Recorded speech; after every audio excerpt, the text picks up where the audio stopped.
Samedi matin, la nouvelle était dans tous les journaux français. Le présumé assassin, en cavale depuis 8 ans, venait d'être arrêté.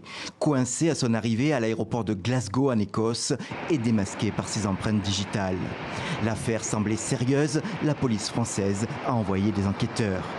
Mais il n'aura fallu qu'une matinée de vérification. Après des analyses ADN, l'homme arrêté la veille au soir en provenance de Paris n'était pas Xavier Dupont de Ligonnès. Il s'agit d'un retraité habitant l'Île-de-France, bien connu de ses voisins. C'est un ami depuis plus de 45 ans. Je connaissais sa mère. On travaillait tous les deux chez Renault à Flins. C'est un homme sans histoire. Il s'est marié avec une Écossaise et il faisait beaucoup de voyages quand il a pris sa retraite. Cet engouement des médias et du public a fait remonter au premier plan faits divers sanglants et un mystère qui ont passionné les Français. L'affaire remonte à 2011. Cette année-là, selon l'hypothèse de la police, ce Nantais de 50 ans aurait assassiné sa femme et ses enfants, caché leur corps sous une dalle dans la maison familiale. Et après une traversée de la France, il a disparu dans la nature.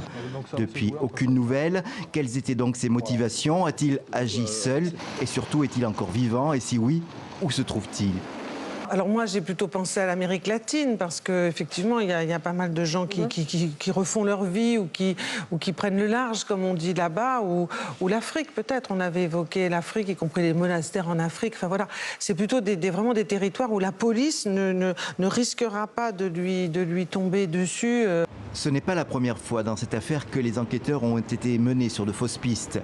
Des recherches ont été entreprises aussi pour trouver son éventuel cadavre. Rien n'a jamais abouti. La disparition est complète. Le mystère Dupont de Ligonnès demeure.